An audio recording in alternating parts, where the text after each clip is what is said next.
الحمد لله وحده لا شريك له والصلاة والسلام على محمد لا نبي بعده ولا رسالة بعد رسالتي ولا نبوة بعد نبوتي ولا كتاب بعد كتابي ولا شريعة بعد شريعتي ولا معصوم بعد اسمتي ولا سنة بعد سنتي ولا أمة بعد أمتي. قال الله تبارك وتعالى في القرآن المجيد والفرقان الحميد: فأعوذ بالله من الشيطان الرجيم بسم الله الرحمن الرحيم. هو الذي أرسل رسوله بالهدى ودين الحق ليظهره على الدين كله وكفى بالله شهيدا. وقال النبي صلى الله عليه وسلم قال: لو كان بعدي نبي لكان عمر. صدق الله العظيم وصدق رسوله النبي الكريم ونحن على ذلك لمن الشاهدين والشاكرين والحمد لله رب العالمين. میرے محترم بزرگوں اور دوستوں، اللہ کا بڑا فضل، بڑا کرم، بڑا انعام اور احسان ہے کہ اس نے ہم سب کو اپنے دربار میں حاضری کی توفیق مرحمت فرمائی. یہ اسی کا فضل، یہ اسی کا انعام ہے، ورنہ انسان کے بس کا کچھ بھی نہیں ہے. پچھلے چند جمعوں سے آپ سیدنا امام حسین رضی اللہ تعالی عنہ کے تعلق سے ان کی شہادت، ان کا بچپن، ان کی جوانی، مختصر حالات آپ رضی اللہ تعالی عنہ کے آپ نے سماعت فرمائے. یہ محرم کا جو مہینہ ہے، اس میں سیدنا امام حسین رضی اللہ تعالی عنہ کے ساتھ ساتھ خلیفہ دوم حضرت عمر رضی اللہ تعالی عنہ کی شہادت کا واقعہ بھی پیش آیا، جو اللہ کے رسول صلی اللہ علیہ وسلم کے جانثار صحابہ میں سے ایک صحابہ ہیں، بڑے جلیل القدر ہیں. حضرت امام حسین رضی اللہ تعالی عنہ کی شہادت میں اور حضرت عمر رضی اللہ تعالی عنہ کی شہادت میں ایک چیز سیم ہے کہ دونوں کی شہادت کا تعلق نماز سے ہے. حضرت امام حسین کو بھی جو شہید کیا گیا کربلا کے میدان میں سجدے کی حالت میں، آپ رضی اللہ تعالی عنہ کے سر کو تن سے جدا کیا گیا. حضرت عمر رضی اللہ تعالی عنہ پر جو وار کیا گیا وہ فجر کی نماز تھی. آپ مصلی رسول پر فجر کی نماز کی امامت فرما رہے تھے. ابو لؤلؤ فیروز نے آپ رضی اللہ تعالی عنہ پر یکے بعد دیگرے کئی وار کیے، اور ایک وار ناف کے نیچے اتنا سخت کیا کہ آپ رضی اللہ تعالی عنہ اس وار کی تاب نہ لا سکے، اور 3 دن مستقل بیمار رہنے کے بعد ایک محرم الحرام کو آپ رضی اللہ تعالی عنہ اس دنیا سے رخصت ہو گئے. بہرکیف حضرت عمر رضی اللہ تعالی عنہ آپ صلی اللہ علیہ وسلم کی پیدائش کے 10 یا 12 سال بعد پیدا ہوئے. 8ویں یا 9ویں پشت میں جا کر کے آپ کا سلسلہ محمد عربی صلی اللہ علیہ وسلم سے ملتا ہے. آپ صلی اللہ علیہ وسلم نے جب دین حق کی دعوت کو عام کیا تو حضرت عمر بھی ان لوگوں میں تھے جنہوں نے آپ صلی اللہ علیہ وسلم کے اس کردار کو، اس دعوت کو قبول نہیں کیا۔ یہ بات اور لوگوں کی طرح حضرت عمر کو بھی بری لگی، اس لیے حضرت عمر رضی اللہ تعالی عنہ آپ صلی اللہ علیہ وسلم کے قتل کے در پہ رہتے تھے کہ آپ صلی اللہ علیہ وسلم کو وہ کس طرح نقصان پہنچا دیں، اور آپ کے صحابہ جو اس وقت مٹھی بھر تھے، تقریباً 38 یا 40 کی تعداد ہوگی، حضرت عمر کو جس کے تعلق سے بھی علم ہو جاتا کہ یہ اپنے باپ دادا کے ایمان اور دین کو چھوڑ کر کے محمد عربی کے ہاتھ پر لبیک کہہ چکا ہے، وہ اس کے جان کے دشمن بن جاتے۔ روایتوں کے اندر آتا ہے کہ آپ رضی اللہ تعالیٰ عنہ کی ایک باندی نے ایمان لائی، آپ نے اس کو اس قدر مارا اور یہ کہہ کر کے مارا کہ جب تک تو محمد عربی کے دین سے منحرف نہیں ہو جاتی میں تجھ کو مارتا رہوں گا، چاہے تیری جان تن سے جدا ہو جائے۔ لیکن میرے محترم بزرگوں اور دوستوں، ایمان اور وحدانیت کی حلاوت وہ چیز ہے کہ جب کسی انسان کو اس کا مزہ آ جاتا ہے تو پھر انسان اپنے آپ کو گناہ پر باقی نہیں رکھتا۔ یہی زندگی تھی صحابہ کی کہ حضرت عمر رضی اللہ تعالی عنہ کے ایمان لانے کا واقعہ بھی بڑا زبردست ہے۔ روایتوں میں آپ کے دو واقعے ملتے ہیں، ایک تو بڑا مشہور واقعہ ہے کہ آپ رضی اللہ تعالی عنہ محمد عربی صلی اللہ علیہ وسلم کو نعوذ باللہ قتل کرنے کے ارادے سے نکلتے ہیں اور ننگی تلوار ہاتھ میں لے کر کے جا رہے ہیں۔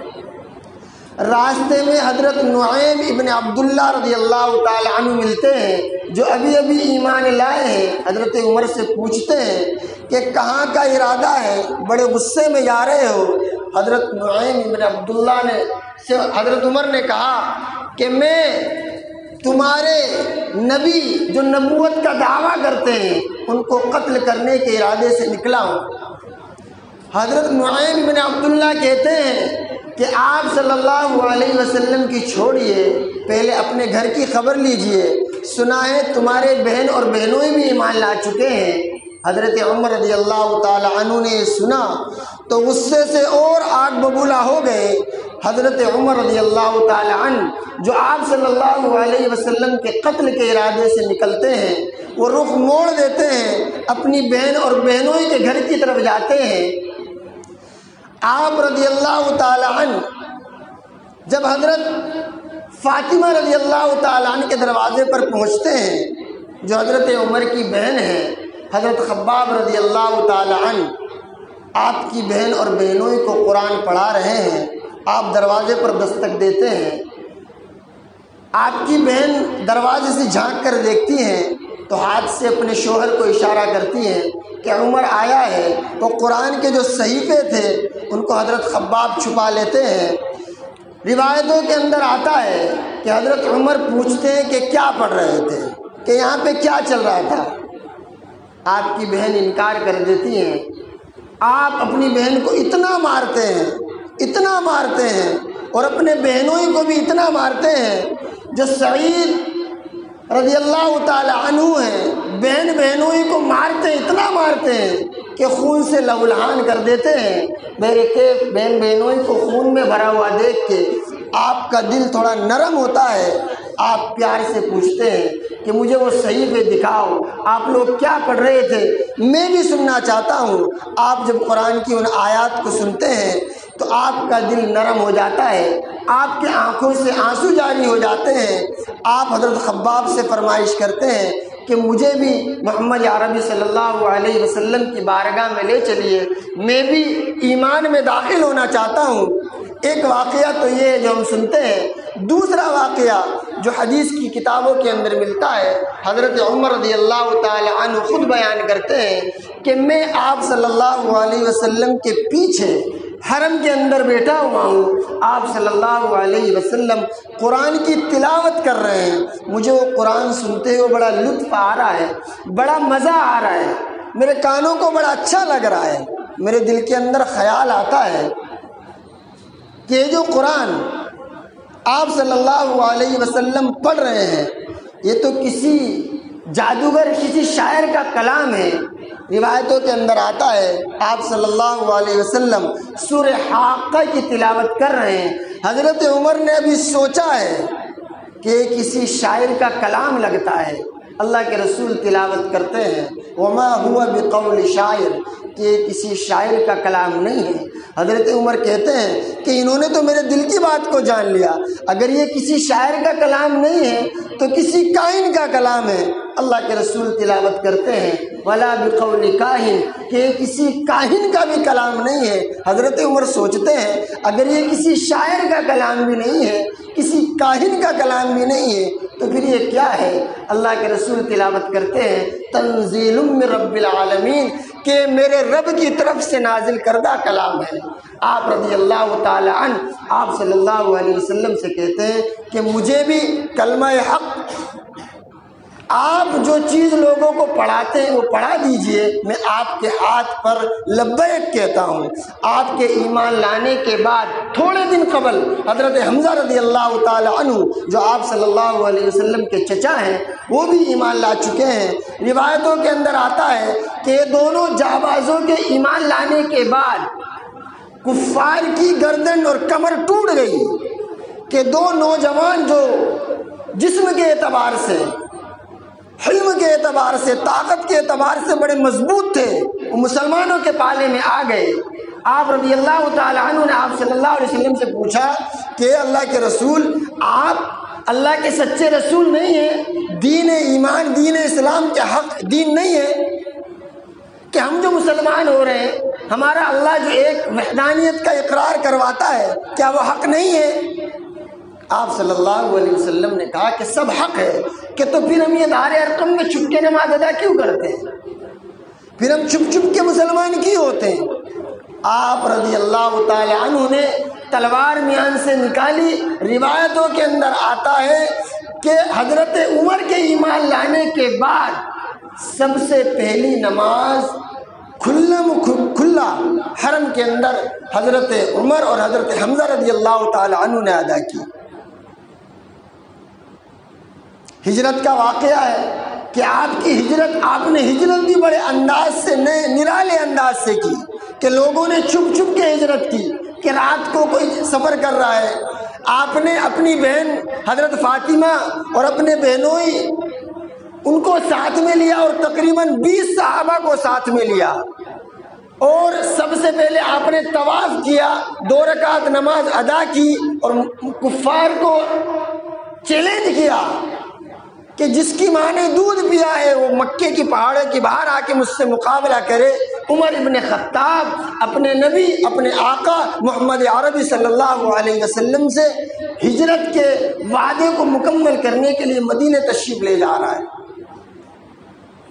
روایتوں کے اندر آتا ہے کہ کسی کی ہمت نہیں ہوئی میرے محترم بزرگوں اور دوستوں، یہ شان ہے حضرت عمر رضی اللہ تعالی عنہ کی، کہ ہم آپ رضی اللہ تعالی عنہ کے بارے میں جانیں۔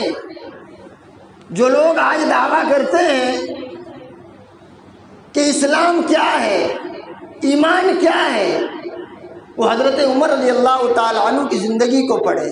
آپ کا زمانہ خلافت 10 سال 6 ماہ ہے، آپ نے اس آدھی سے زیادہ دنیا پر تقریباً 10 سال 6 ماہ حکومت کی۔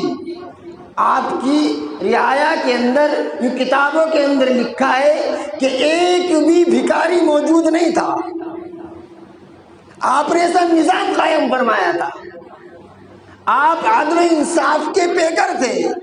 آج بھی برطانیہ کے اندر آپ جا کر کے دیکھیں گے حضرت عمر رضی اللہ تعالی عنہ کے نام سے مکمل ایک لا وہاں پہ پڑھایا جاتا ہے۔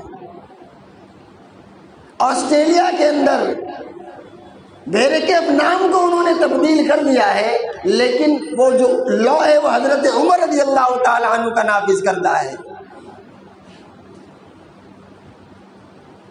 آپ نے اسلام کی خاطر جو کام کیے ہیں اور میرے محترم بزرگوں اور دوستوں، انسان گناتے گناتے تھک جائے گا اس کی زندگی ختم ہو جائے گی، لیکن آپ رضی اللہ تعالی عنہ کے جو احسانات اسلام پر ہیں وہ نہیں ہو سکتے کسی کے لیے۔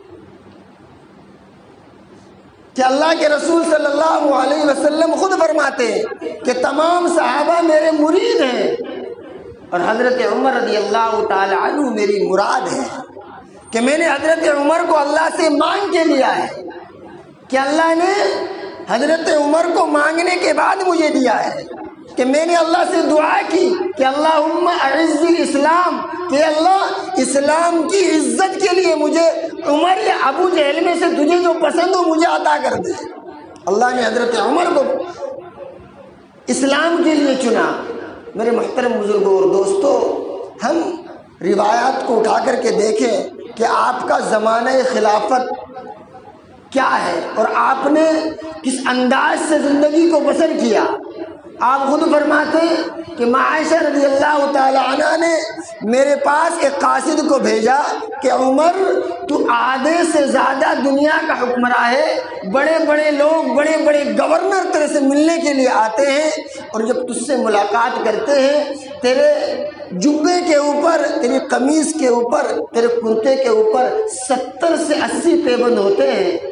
آپ رضی اللہ تعالی عنہ کی جو بیٹی تھی، جو آپ صلی اللہ علیہ وسلم کی بیوی ہیں، حضرت ام حفصہ رضی اللہ تعالی عنہ، وہ خود فرماتی ہیں کہ ابا جان ایک جوڑا سلا لیجئے کہ لوگ جو گورنر ہیں، جو باہر کے لوگ آپ سے ملنے کے لیے آئے، آپ صرف اس وقت اس کو زیبتاً فرما لیجئے۔ آپ رضی اللہ تعالی عنہ نے حضرت حفصہ سے فرمایا کہ حفصہ کیا تجھے وہ بات یاد نہیں کہ جس دن آپ صلی اللہ علیہ وسلم کی باری تیرے گھر تھی، آپ صلی اللہ علیہ وسلم تیرے گھر تشریف لائے، تو نے اس چادر کو ڈبل کر دیا تھا، آپ صلی اللہ علیہ وسلم نے اس کو بھی گوارا نہیں کیا۔ کہ عمر کو جو عزت ملی ہے وہ اسلام کی وجہ سے ملی ہے، لباس کی وجہ سے نہیں ملی ہے۔ کہ حضرت عمر کیا تھا پہلے؟ آپ اپنے بارے میں خود فرماتے ہیں کہ میں ایک مرتبہ اس جگہ سے نکلا جس جگہ میں بکریاں چرایا کرتا تھا۔ حضرت عمر فرماتے ہیں کہ مجھے یاد آ گیا وہ سارا زمانہ کہ جب میرا باپ خطاب مجھے یہاں پہ چھوڑ جایا کرتا تھا اور مجھ سے بکریاں چرانا بھی نہیں آیا کرتا تھا اور مجھے مارا کرتا تھا۔ آج میرے محترم بزرگوں اور دوستو، یہ وہی عمر ہے جس کے اوپر اللہ کے علاوہ کوئی حاکم نہیں ہے۔ آپ نے اپنے دوران حکومت اپنی رعایا کا مکمل خیال رکھا ہر اعتبار سے۔ قیصر و کسریٰ آپ کے زمانے میں فتح ہوا، ایران آپ کے زمانے میں فتح ہوا، مصر، کوفہ آپ رضی اللہ تعالی عنہ کے بسائے ہوئے شہر ہیں۔ آپ نے تقریباً 900 جامع مسجد تعمیر کرائی، 400 مساجد تعمیر کرائی، نہریں جاری فرمائیں، فوجی قیام آپ رضی اللہ تعالی عنہ کی خلافت میں اس کا قیام عمل میں آیا۔ نہیں تو پہلے فوج کا کوئی نظام نہیں تھا کہ اعلان ہو جاتا جہاد کے لیے جانا ہے۔ میرے محترم بزرگ اور دوستو، لوگ جہاد کے لیے نکلتے، جنگ جیت جاتے، جو مال غنیمت ملتا وہ آپس میں تقسیم ہو جاتا۔ آپ نے باقاعدہ فوج کے ایک نظام کو قائم فرمایا، چھاونیاں بنوائیں، پولیس چوکی بنوائی، اور فوجیوں کی آپ نے تنخواہوں کو مقرر کیا، اور جو فوج کے اندر جنگ کے اندر شہید ہو جاتا ان کی بیواؤں کو، ان کی بچوں کو، ان کے یتیموں کی بہترین پرورش کے لیے آپ نے نظام کو قائم فرمایا۔ آپ کے زمانے خلافت کے اندر کوئی یہودی، نصرانی، کوئی مشرک اگر رہتا تو وہ جزیہ اور فدیہ دے کر کے آپ رضی اللہ تعالی عنہ کی ملکیت میں رہ سکتا تھا۔ آپ کے زمانے میں ایک شخص تھا، وہ بھیک مانگ رہا ہے، آپ رضی اللہ تعالی عنہ بازار سے گزر رہے ہیں، اس شخص کو بلایا کہ بھئی آپ بھیک کیوں مانگ رہے ہیں؟ میری خلافت کے اندر تو میں نے ایسے نظام عدل کو قائم فرمایا ہے کہ کوئی بھی مسلمان بھیک نہیں مانگ سکتا، آپ پر کیا آن پڑی جو آپ بھیک مانگ رہے ہیں؟ اس نے کہا کہ حضرت میں مسلمان نہیں ہوں، میں یہودی ہوں، میں بوڑھا ہو چکا ہوں، میں آپ کی رعایا میں سے آپ کا ادنا سا ایک غلام ہوں، لیکن میں اتنا بوڑھا ہو چکا ہوں کہ میں اب کما اور کھا تو سکتا ہوں، میرے پاس اتنا تو ہے، کہ میں کھا پی سکتا ہوں لیکن اتنا نہیں کما سکتا کہ آپ کی خلافت میں رہتے ہوئے میں آپ کی حکومت کو فدیہ اور جزیہ دے سکوں، اتنی میرے بدن کے اندر سکت اور طاقت نہیں ہے۔ آپ رضی اللہ تعالی عنہ نے صحابہ کو جمع کیا اور فوراً قانون کے اندر ترمیم کی کہ جو یہودی اور نصرانی اور مشرک بوڑھا ہو جائے، جو کمانے کی طاقت نہ رکھ سکتا ہو، وہ میری خلافت کے اندر بغیر فدیہ دیے ہوئے رہ سکتا ہے۔ آپ نے اپنے گورنروں کو، اپنے حاکموں کو یہ بات بار بار لکھتے تھے کہ اپنے دروازے پر نہ تو چوکیدار بٹھانا ہے اور نہ ہی ریشمی لباس زیب تن کرنا ہے۔ آپ ہر سال حج کرتے تھے، جب بھی حج کے موقع پر آپ جاتے، آپ کھلی عدالت کا قیام، کھلی عدالت لگاتے اور لوگوں سے پوچھتے کوئی پریشانی ہو تو بتائیے، کوئی پریشانی ہو تو بتائیے۔ آپ رضی اللہ تعالی عنہ ایک مرتبہ حج کو گئے تو ایک آدمی نے شکایت کی کہ مصر کا جو گورنر ہے ایاز، وہ اپنے دروازوں پر چوکیداروں کو بٹھاتا ہے، غریب مسلمانوں کو ڈائریکٹلی ملنے نہیں دیتا اور ریشمی لباس زیب تن کرتا ہے۔ آپ کو غصہ آ گیا، آپ نے پولیس کے آئی جی سربراہ کو طلب کیا، محمد بن مسلمہ کو بلایا کہ جاؤ گھوڑا دوڑائیے اور مصر کے گورنر کو گرفتار کر کے لے کے آئیے۔ آپ رضی اللہ تعالی عنہ کی خدمت میں ایاز کو گرفتار کر کے لایا گیا۔ آپ نے پوچھا، ایاز کیا تو غریب مسلمانوں کے لیے اپنے دروازے پر چوکیدار بٹھاتا ہے؟ کیا تو ریشمی لباس زیب تن کرتا ہے؟ تجھ کو شرم نہیں آتی؟ تو اپنی اوقات بھول گیا؟ تیرا باپ بکریاں چرایا کرتا تھا کہ جا میں تجھ سے گورنر ہی نہیں لیتا بلکہ میں تجھے بیت المال سے 200 بکریاں بھی دیتا ہوں، جا 6 ماہ تک ان بکریوں کو جنگلوں میں چرا، جب تیرا پارا نیچے آ جائے تو تو اپنے آپ کو وہیں پر پائے گا جہاں پر تجھ کو عمر چاہتا ہے۔ یہ میرے محترم بزرگوں اور دوستو حضرت عمر رضی اللہ تعالی عنہ کی عدل و انصاف کا معیار تھا۔ آپ رضی اللہ تعالی عنہ اتنے غصے والے تھے کہ ایمان لانے سے پہلے جو آپ کا غصہ ایمان کے خلاف تھا، وہ ایمان لانے کے بعد بھی قائم اور دائم رہا۔ میرے محترم بزرگوں اور دوستو،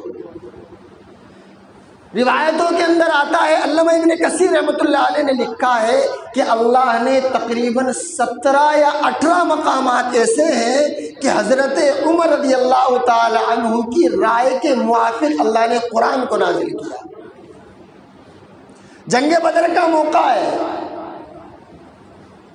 تقریباً 70 کفار مشرکین کو صحابہ نے مار گرایا ہے اور 70 کو گرفتار کر لیا ہے۔ اللہ کے رسول سارے صحابیوں سے رائے مانگ رہے ہیں کہ ابو بکر تیری کیا رائے ہے، ان 70 کے ساتھ کیا کیا جائے؟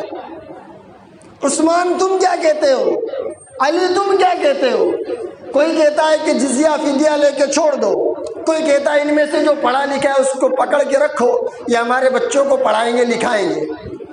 حضرت عمر رضی اللہ تعالی عنہ کی رائے سنیے کہ اللہ کے رسول صلی اللہ علیہ وسلم، ان میں سے میرے بھی رشتہ دار ہیں، علی کے بھی رشتہ دار ہیں، ابو بکر کے بھی رشتہ دار ہیں، عثمان کے بھی رشتہ دار ہیں، ہمیں رشتہ دار سونپے جائے اور ہم اپنے ہاتھ سے ان سب کی گردنوں کو قلم کریں۔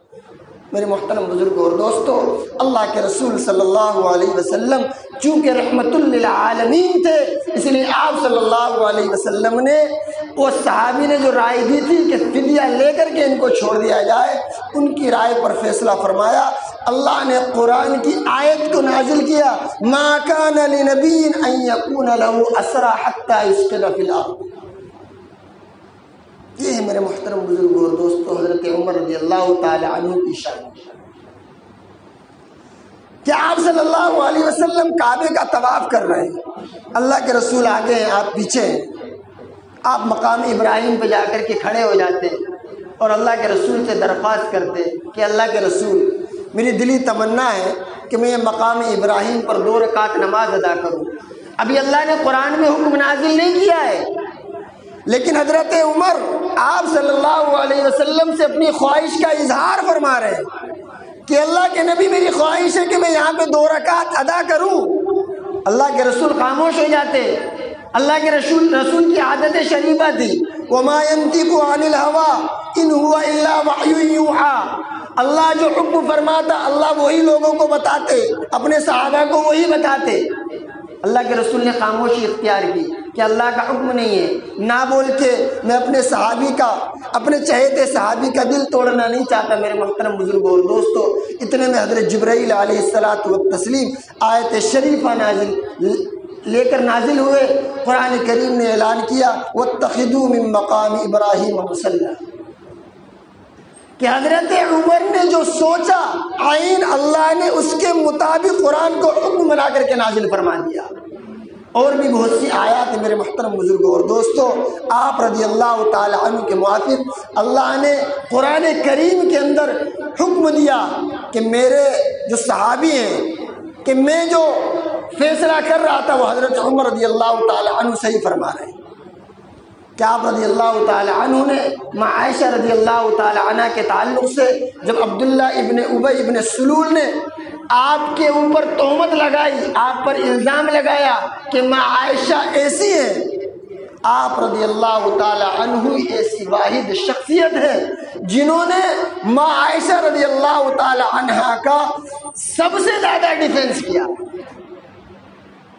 اور اللہ کے رسول سے باقاعدہ بات چیت کی کہ آپ کون ہیں، کہ میں اللہ کا نبی ہوں، کہ آپ پاک ہیں، کہ ہاں بے شک میں پاک ہوں، کہ اللہ پاک ہے، آپ پاک ہیں، تو میرا اللہ آپ کے بستر پر ناپاک عورت کو برداشت نہیں کرے گا۔ میرے محترم بزرگوں اور دوستو، اور حضرت عمر رضی اللہ تعالی عنہ کی زبان سے جو کلمات نکلے کہ یہ مشرکین مکہ نے، یہ منافقین نے جو مع عائشہ پر تہمت لگائی ہے، سبحانک ھذا بہتان عظیم، کہ یہ مع عائشہ پر لگایا گیا بہت بڑا بہتان ہے۔ ابھی آپ رضی اللہ تعالی عنہ نے صرف یہ زبان سے کہا ہے، اللہ نے پورا رکوع قرآن کے اندر مع عائشہ رضی اللہ تعالی عنہ کی برات میں نازل کیا، اور اس آیت کو، اس چھوٹے سے جو اللہ کے رسول صلی اللہ علیہ وسلم کے صحابی نے سبحانک ھذا بہتان عظیم جو کہا تھا، اس کو قرآن کی آیت کا ایک ٹکڑا بنا کر کے نازل کیا۔ ہم سوچیں میرے محترم بزرگوں اور دوستو کہ ہم کس رخ پر ہیں۔ ہم بھی کچھ سیکھ سکتے ہیں اپنے صحابہ سے، ہم بھی بن سکتے ہیں۔ اللہ نے ایک معیار مقرر کیا ہے ایمان کا کہ ہم زیرو سے اس عمل کرتے کرتے صحابیوں کو اس ایمان تک پہنچ سکتے ہیں۔ شرط یہ ہے کہ ہم کوشش کریں، اللہ کی بارگاہ میں دعا بھی کریں کہ اللہ ہمیں بھی ایمان کا وہ چسکا اور اعمال کی وہ تڑپ پیدا فرمائے جو اللہ نے اپنے صحابہ اور ان کے بعد تابعین، تبع تابعین کو پیدا فرمائی تھی۔ اللہ تعالیٰ مجھے اور آپ کو کہنے سننے سے زیادہ عمل کی توفیق عطا فرمائے۔ آمین ثم آمین، وآخر دعوانا الحمدللہ رب العالمین۔